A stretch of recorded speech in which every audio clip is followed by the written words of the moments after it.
isi pikiran kita itu mungkin sudah banyak yang kadaluarsa, yang out of date, yang kotor, yang ngeres, yang ruwet, yang bulet, dan lain sebagainya. Ayo bersih-bersih. Saya beri judul Clear Mind. Nanti di banyak tradisi filsafat, khususnya tradisi filsafat timur, itu mengidealkan berpikir itu harus jernih. Mengidealkan kejernihan, kebersihan pikiran. Tidak sekedar teknik berpikir yang canggih, tapi pikiran itu sendiri harus bersih, harus jernih, tidak terkontaminasi oleh hal-hal yang dianggap negatif. Ini yang oleh banyak orang sering dianggap sebagai bedanya tradisi timur dan tradisi barat. Kalau barat membahas pikiran, banyak fokus bagaimana dia kritis, bagaimana dia valid, bagaimana dia jelas, bagaimana dia tidak bulet, dan lain sebagainya. Lebih ke teknis. Sementara kalau di timur lebih mengutamakan kejernihannya. Nah, malam hari ini kita belajar menjernihkan pikiran. Tentu saja berarti agak dekat dengan gaya timur. Baik, kita mulai ya. Karena tadi saya bilang timur, ya kita kutip beberapa gagasan para filosof timur. Tokoh-tokoh dari timur. Nah, saya awali dari quote saja dulu sebelum nanti ke teknis membersihkan pikiran kita. Ada quotes menarik. Yang ini pernah juga kita kutip di beberapa sesi tentang kekuatan pikiran, yaitu dari Buddha. Beliau mengatakan bahwa hidup kita itu dibentuk oleh pikiran kita. Kita menjadi apa yang kita pikirkan. Kegembiraan itu mengikuti pikiran yang jernih, seperti bayangan yang tidak pernah pergi. Quotes ini isinya 3 hal secara sekaligus. Yang pertama, hidup itu dibentuk oleh pikiran kita. Yang kedua, kita adalah apa yang kita pikirkan. Dan yang ketiga, pikiran jernih itu menggembirakan. Sebagaimana bayangan dengan sesuatu yang dibayanginya.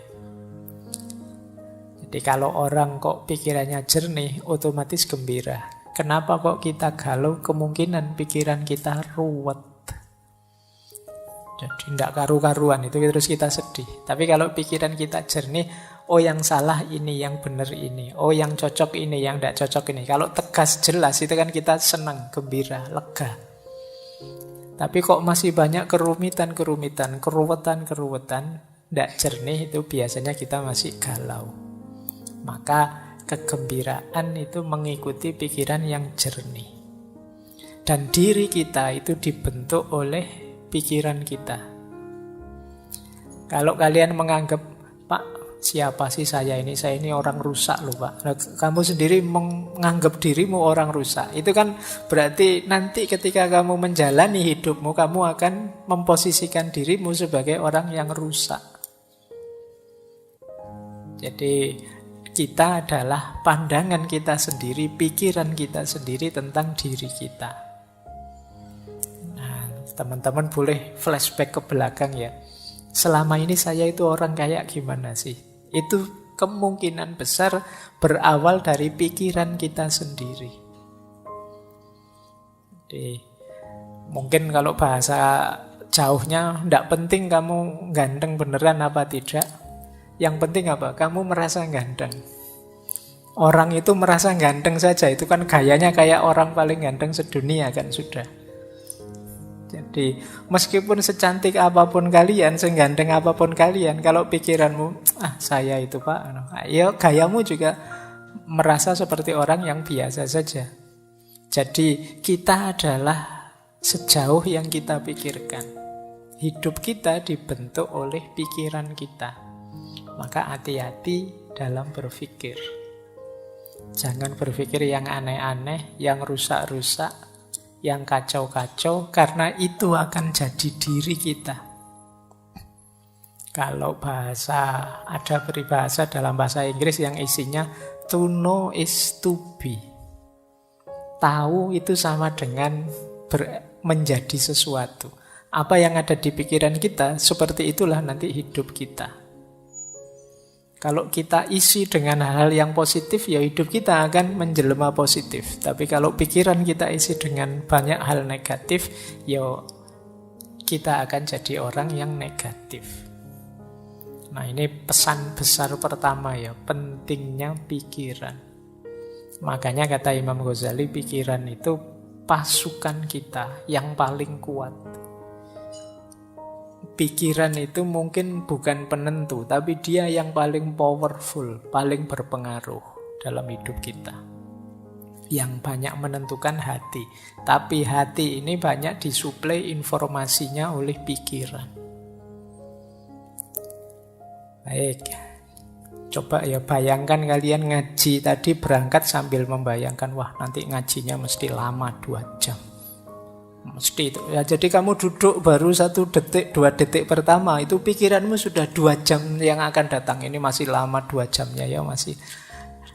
Jadi kamu belum ngalami saja, rasanya sudah lebih dari 2 jam kamu duduk di sini. Itu karena pikiran. Kayak puasa besok, itu kan biasanya ada itu yang ngitung-ngitung kapan Idul Fitrinya. 5 hari lagi Lebaran, 4 hari. Jadi Lebarannya rasanya sebenarnya masih belum datang, tapi seolah-olah itu conditioning pikirannya itu sekian hari lagi, sekian hari lagi. Itu pikiran. Kita tidak bisa menikmati Ramadan karena mikir kapan Idul Fitrinya. Nanti hari pertama sudah dihitung, 30 hari lagi Lebaran. Ayo mikirnya wis tekan Lebaran, baru terawih hari pertama. Jangan-jangan kalau pas terawih hari pertama kita pikirannya nanti Lebaran mudiknya tanggal berapa ya, bajuku sudah berapa ya, harus mikir Lebaran, nggak mikir Ramadannya. Barang siapa yang begitu datang Ramadan seneng, itu diharamkan neraka. Yuk, begitu Ramadan datang kamu seneng, tapi Ramadannya sendiri datang kamu lupa. Yang hadir di pikiranmu lebih banyak Idul Fitrinya sama liburan kuliahnya.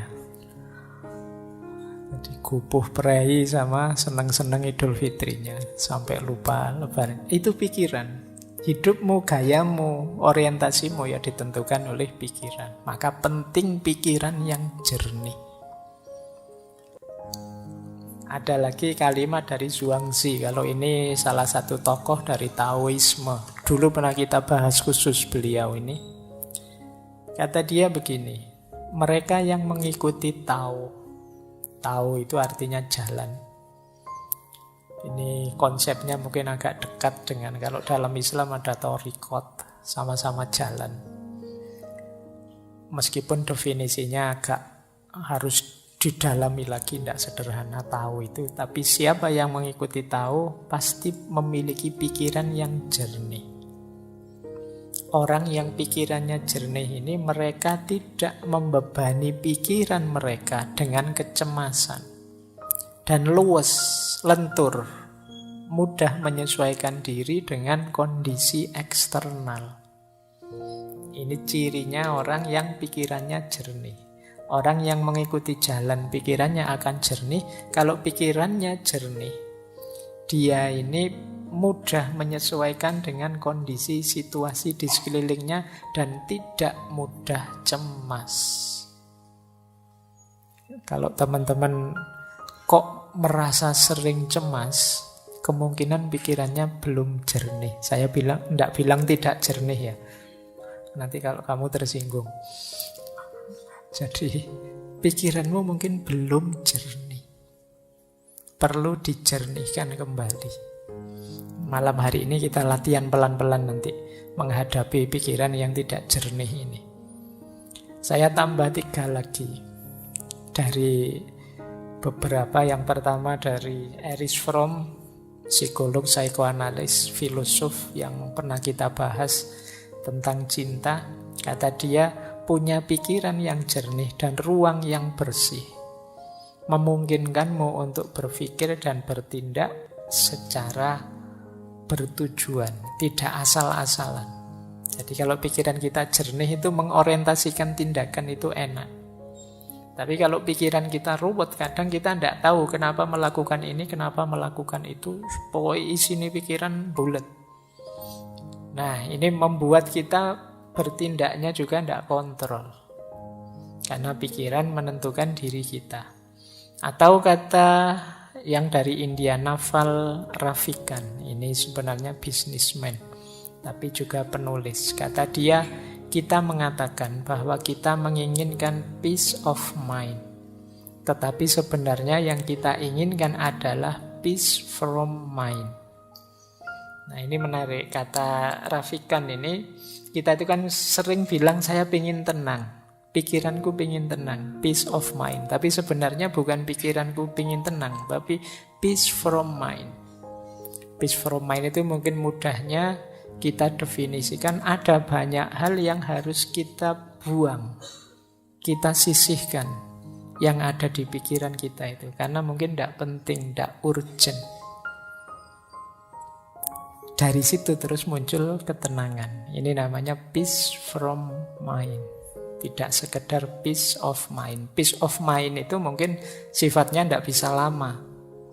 Tenang dulu sebentar, kayak kalau kemarin pakai teorinya Schopenhauer kan pakai musik saja bisa untuk peace of mind. Tapi kalau peace from mind, membersihkan pikiran dari hal-hal yang tidak penting, tidak jelas, tidak ada gunanya, itu akan menenangkan.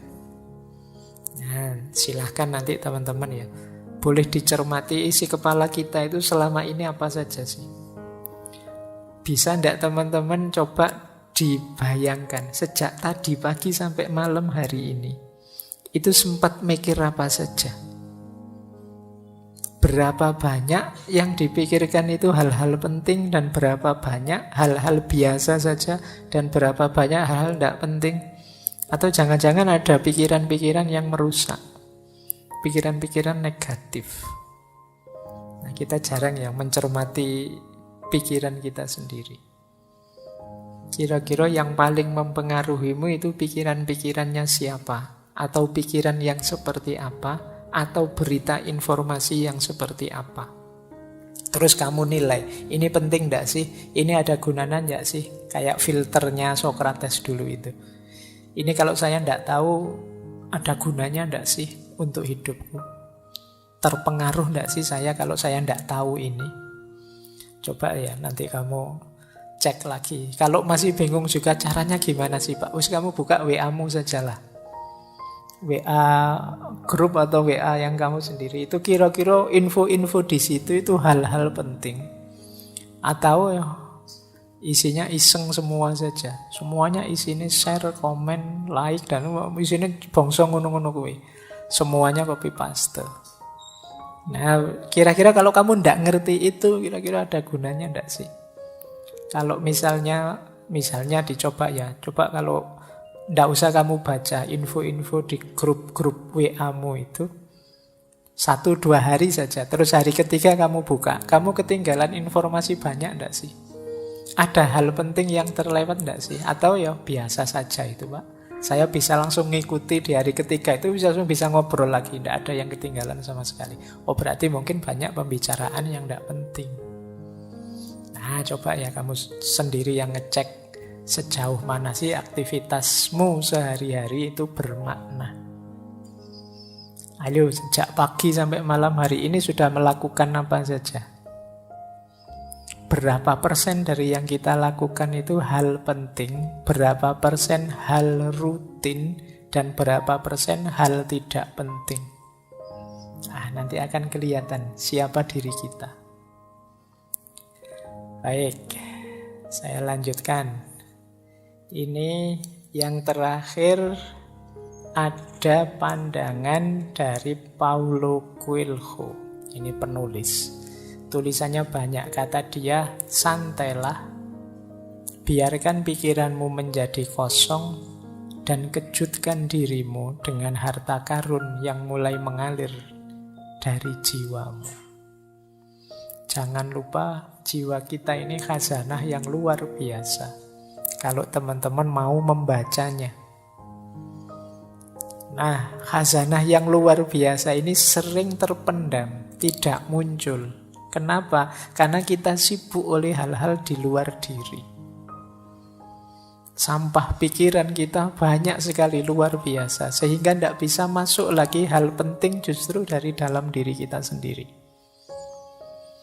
Maka kata Coelho, santailah coba. Tidak usah mikir apa-apa, biarkan dirimu jernih. Nanti ada banyak hikmah yang mengalir dari jiwamu. Ada banyak wawasan-wawasan yang mungkin mengejutkanmu. Jadi makanya kalimatnya kejutkan dirimu. Betapa luar biasanya dirimu, cuma kamu tidak sadar saja. Baik ya, ini sebenarnya memprovokasi kita untuk berpikir jernih. Ayolah, menjernihkan pikiran. Hari ini banyak distraksi yang membuat kepala kita ruwet. Jadi saya sering didatangi teman-teman muda, mahasiswa dan lain sebagainya yang itu mengkonsultasikan sesuatu yang sifatnya hanya overthinking. Jadi sekedar cari ruwet saja. Yang tidak ada manfaat praktisnya, tidak ada manfaat idealis nilainya untuk hidup praktisnya. Nah ini tidak saya salahkan, ya tetap luar biasa, betapapun nambah wawasan, nambah ilmu itu bagus. Tapi kalau bahasa saintifiknya kurang tepat guna. Jadi ya nambah ilmu oke saja, nambah wawasan oke saja. Tapi kalau bisa ya yang paling tepat guna, manfaat untuk meningkatkan kualitas dirimu dan kualitas hidupmu. Jadi jangan hanya dipilih, wah rasanya ini menarik Pak. Ya, kalau menarik ya banyak hal menarik, luar biasa. Tapi itu manfaat enggak untuk hidupmu? Penting enggak untuk peningkatan kualitas dirimu? Nah, baik, ya mumpung masih muda. Jadi kalau timbunan wawasanmu itu sesuatu yang manfaat, baik untuk dirimu dan untuk lingkunganmu, ya insya Allah nanti kalian akan jadi orang yang hidup seperti dijanjikan Allah. Semakin nambah ilmunya, semakin tinggi derajatnya.